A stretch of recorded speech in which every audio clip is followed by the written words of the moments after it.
yo, yo. Yo, yo, yo.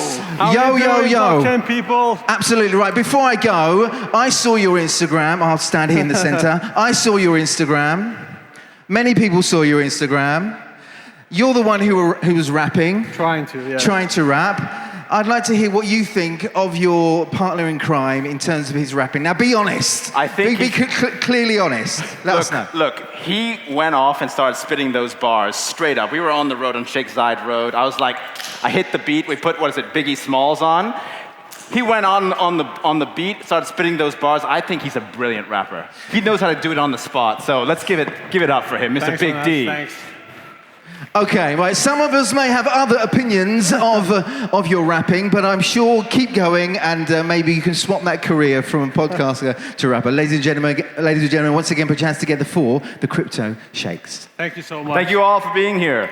Yeah, so we have some pretty big shoes to fill after Jordan. I hope you guys enjoyed that session. That was great. And Jordan, thank you so much for making our job so much harder.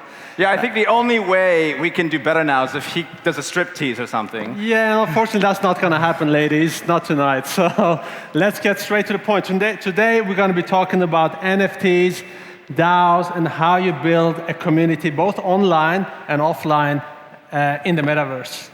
Yeah, exactly. So, I mean, it's perfect after Jordan Belfort. He's been talking a lot about his exposure in the NFT space, how to get started. I think what we wanted to sort of get you guys on board with is, how to really get deep in the space, how to really understand NFTs, DAOs, and how critical it is to build a community if you ever want to launch a project in the NFT space. All right, let's get cracking. So the metaverse, what is the metaverse and what is NFTs and what's all these things that is happening to us right now? We saw Nike recently acquiring Artifact, which is a huge brand within the metaverse. We're seeing non-fungible tokens literally, just taking off. Jordan has a punk on his Twitter, as he was telling you about. He owns some Bored Apes. We own some NFTs. And this space is just growing and growing. And Anas, maybe you can tell us why is this important? I think the NFT space really represents, I always say this, a new way for people to build businesses, right? It's not just about art. Some people are saying, oh, it could be a fad or whatever, but actually, I think what the NFT represents, and I always say this, it's like a new legal system. The blockchain system, NFTs are just, if you buy a property, right? And you normally get a title deed with that. If you were to buy a property and not get that title deed with it, would that property have any value? Absolutely not, right? You need that title deed to give the property value so you can sell it.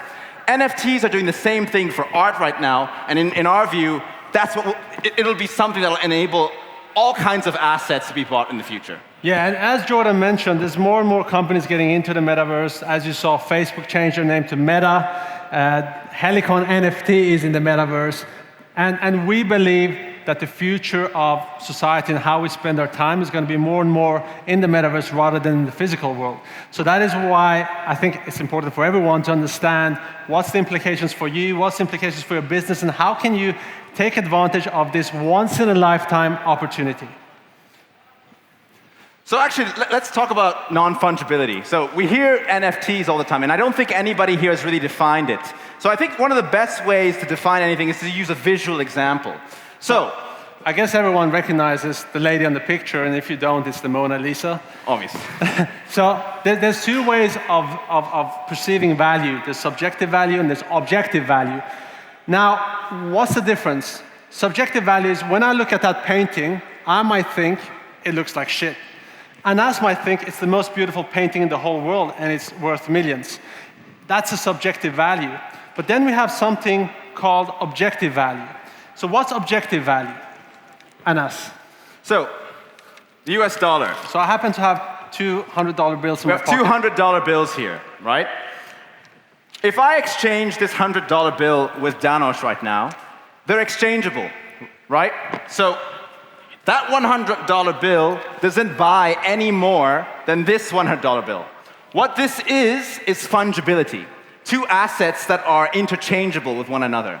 Now, if I were to take this $100 bill and exchange it, for example, for the Mona Lisa, that's not going to work out so well. That would be a bargain, by the way. Because the Mona Lisa isn't exchangeable with this dollar.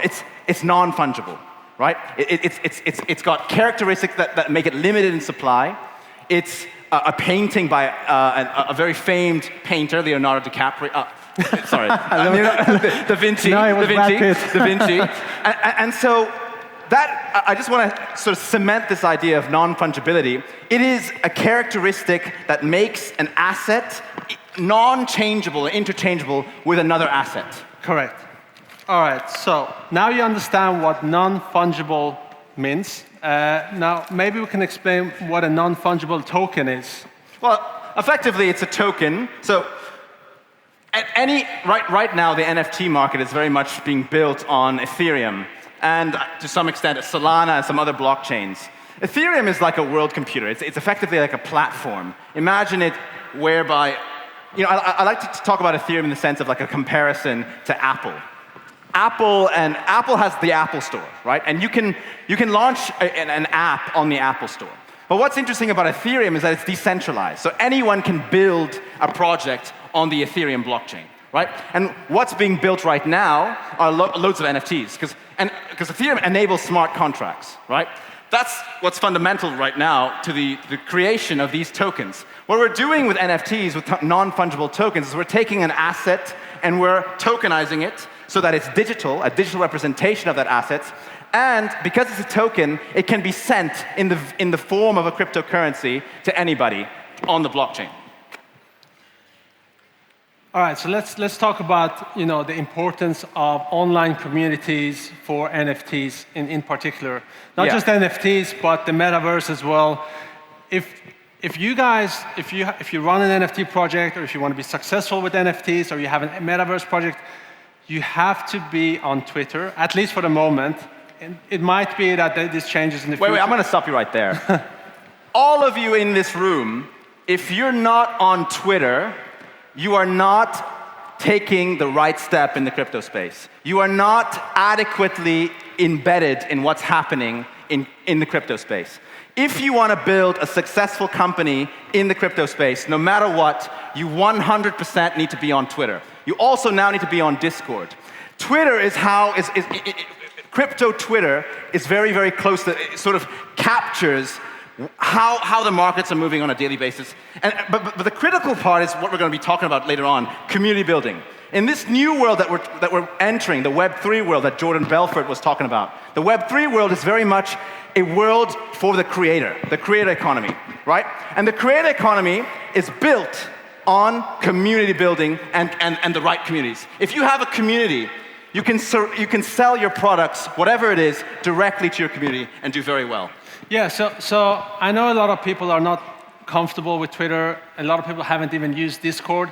And to be honest, it isn't the most user-friendly interfaces, but you have to get used to it if you want to be part of that online community. What I will say as well, if you're doing any research, so Jordan Belfort earlier talked about making your first step into the NFT space. Buy a small project or something like that. Don't just buy any project without doing some research. How do you do your research? Twitter. Jump on Twitter, look at the project. Does it have a Discord? Are people talking about it? Does it have a big enough community around it? These are the key characteristics that give any NFT significant value, because it's through this large community that you get large numbers of buyers of those NFTs. And when you have large numbers of buyers, you have an increase in demand for a limited amount of supply. And that leads to an upward movement in the price of that NFT. All right. So, Anas, do you want to tell us a little bit about Cool Cats? So both of us, we are a big fan of the Cool Cats. Some of you, I don't know if you know about them. They're a so-called blue chip NFT project along the lines of the Bored Ape Yacht Club, the Crypto Punks. The Cool Cats, their success is very much built on community building. They started from the ground up. So Elon, I forgot his full name, but on Twitter it's Elon something. He was a designer for a long time. The Cool Cat team came together with him to create these designs. He's been drawing these for ages. But what's amazing is that they built a community of close to 60,000 people on Discord, more than 60,000 people on Twitter. And through that community, this project has skyrocketed. So our NFT I think I'm currently listing it for 50 ETH because I think that's what it's worth. But many of them have been sold for 100 ETH or more. But the funny story here is that to many people, this cool cat looks like it's been drawn by a kid. And initially, when we were looking at the cool cats as an investment, I was showing them to Anas. I was saying that, Mike Tyson just bought Mike Tyson's a big owner of them. And he's a big proponent of NFTs. And it was funny because Anas was like, no, they look like shit. Why should we get into the cool cats? So the amazing thing about NFTs is that it's not very often so much about the art. Sometimes it is, but many times it's about the community. It's about people having a belonging online, feeling that they're part of something. Now, there's a lot more to this. So COVID has skyrocketed the importance of this. Because many of us were stuck in our own houses with nobody really to interact with, Twitter and Discord was a means for people to meet other people in a space and connect with them deeply. So a lot of NFT projects, and any project actually in the crypto space now, the community around them is what gives it value. Now, there's some additional characteristics I want to talk about with the cool cats, which is quite interesting. The cool cats are now also going to be dropping tokens, right? Funnily enough, it's going to be called milk tokens. And this is very interesting because this centers on some legal issues that, I'm not going to go into detail on it, but some of these NFTs now pay passive income. By holding an NFT, you can get paid money on a daily basis. So one of the projects that we got into, but we actually missed the key one, the genesis, was the Cyberkongs, okay? The Cyberkongs have a floor price now of close to 200 ETH. Why? Well, actually, they pay you in a token called Banana. Now you might ask you, this sounds like a massive Ponzi scheme. Well, what's interesting now is these projects, they're taking their tokens so that they can build an infrastructure around them. So Cyberkongs are building a video game where these banana tokens can be used to purchase in-game items or participate in the broader community. Yeah, so one more thing is, NFTs is nothing different from Ethereum. Most NFTs are built on the Ethereum blockchain. And imagine you're holding an Ethereum token, but there's a picture attached to it. That's what an NFT essentially is. And the NFT space is evolving very fast. And as you can see from this page, you can now take loans based on your NFT as a collateral. So because it's all happening on the blockchain, it's verifiable, you can trace the ownership, and you can actually free up cash and liquidity based on an NFT. So the beautiful thing about this is we're seeing the amalgamation, the combination of decentralized finance and the NFT space, right? These are becoming like assets, so sort of like gold in a way, where you can bring them into a platform and take out a loan against it. It's very interesting, and I think a lot more projects, as this space continues to grow, we're going to see a lot more projects like this being built, and I think it's very exciting. All right, so let's get into DAOs. Who in here knows what a DAO is? Now, show of hands if you've heard this term, a DAO. Decentralized Autonomous Organization. All right, so a few people. Danosh and I run a DAO now, we're called ArtsDAO, and in my view, DAOs represent the company, the LLC 3.0. We're all comfortable with the old sort of companies that have been sort of registered with the company's house in the UK or the relevant government agencies here. These kinds of organizations or companies, they're built directly on the blockchain and they're decentralized, meaning people who hold the tokens can make decisions on behalf of that company. It's a very, very interesting innovation around in the space, and it's a big part around how the NFT market is also growing. All right, so smart contracts. We're not going to go into details, more in-depth on smart contracts, but Anas is a lawyer. They're doing actually a legal panel later on. Yeah, I'll be doing a legal panel tomorrow. So smart contracts is quite interesting, and it underpins, it's the bedrock of how these DAOs are built. So let me tell you guys a little bit more about how a DAO works, okay? So imagine we have a vending machine, okay? A vending machine which has Coke in it.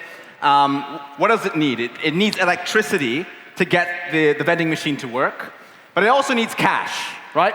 You put cash in the vending machine to buy your Coke. The cash then has to be withdrawn and put in the bank account. Now, this is a very labor-intensive process, right? We need somebody to bring the Coke to the vending machine when it's depleted. When electricity bills need to be paid, maybe that's a manual process in some regard. And the money, the cash that's stored in the vending machine now also needs to be pulled out by somebody and physically brought into a bank. It's quite old school, if we think about it. In this new Web 3.0 kind of world, the DAO, if a DAO were to run as a vending machine, what would happen is you'd have smart contracts at every level. So when Coke is out, let's forget about Coke now. Let's say the vending machine issues NFTs, okay? And those NFTs are really valuable because they have some kind of utility behind them. Whenever supply, let's say supply is out, it immediately interacts with the smart contract saying, we are out of X stock. The smart contract interacts with the supplier, who then supplies it directly to the DAO. Because it's all digital, and we're talking about digital goods here, that can be instantaneous. Electricity bills, if that needs to be paid, it's, again, a signal is sent by the DAO to the relevant supplier. The supplier gets the information, it gets come back, and it continues. Finally, cash, because we're talking about crypto, it's Ethereum. It's not really relevant. No cash needs to be taken out and deposited in a bank. It's just automatic.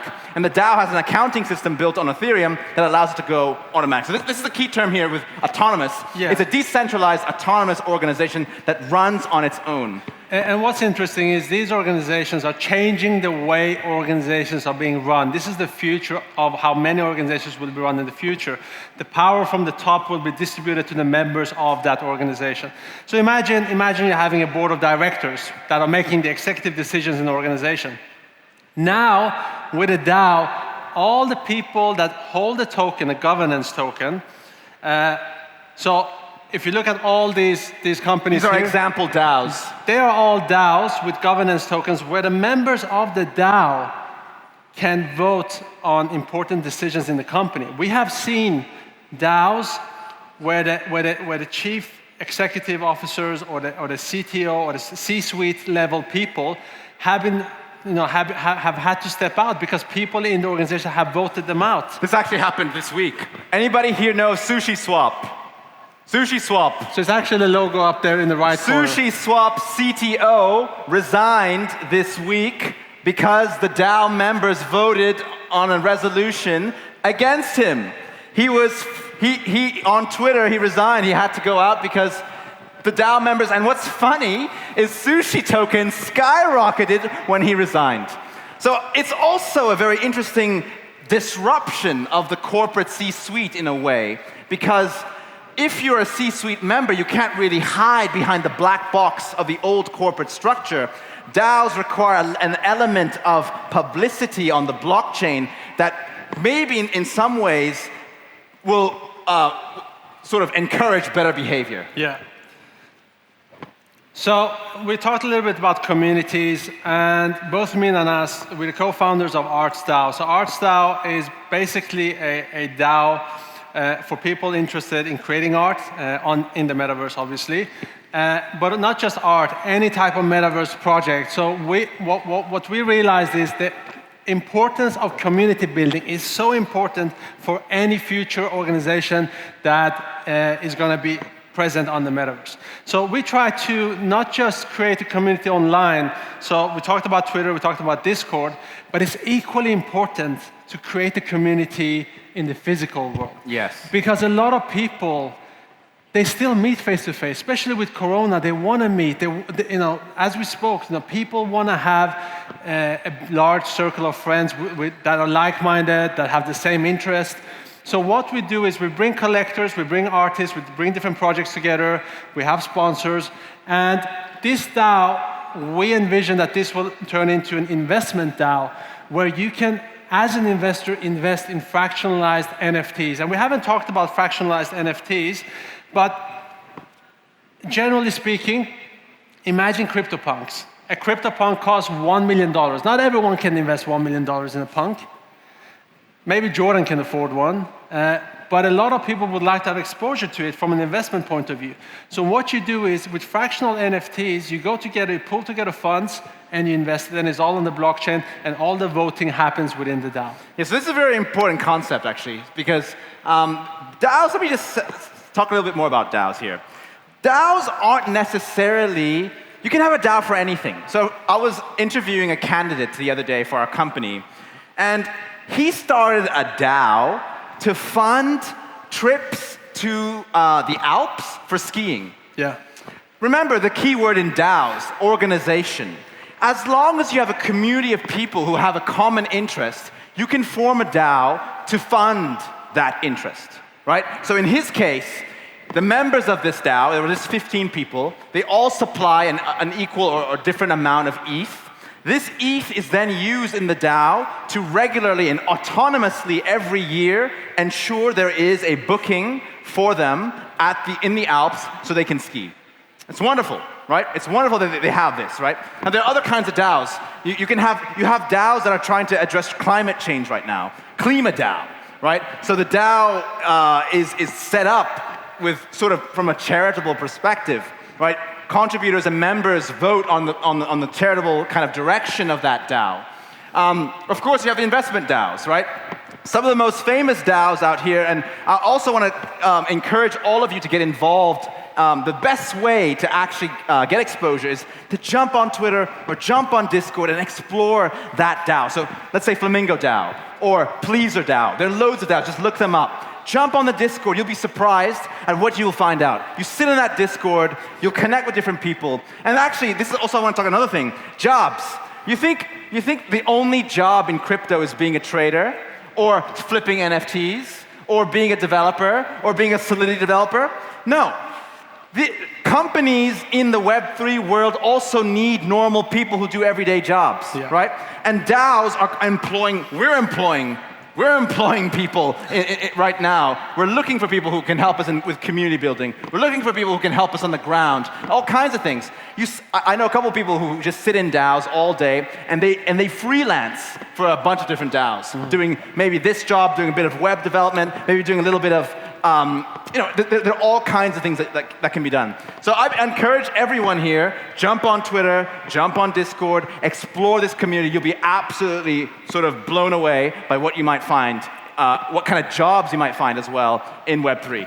All right, so before we wrap up, just want to thank everyone. You've been such a great audience. If you want to follow us, we are on Instagram and all the social media accounts. We have a podcast called the Crypto Sheikhs _podcast, which is on Instagram, on YouTube, Spotify, Apple Podcasts, wherever you want to find it.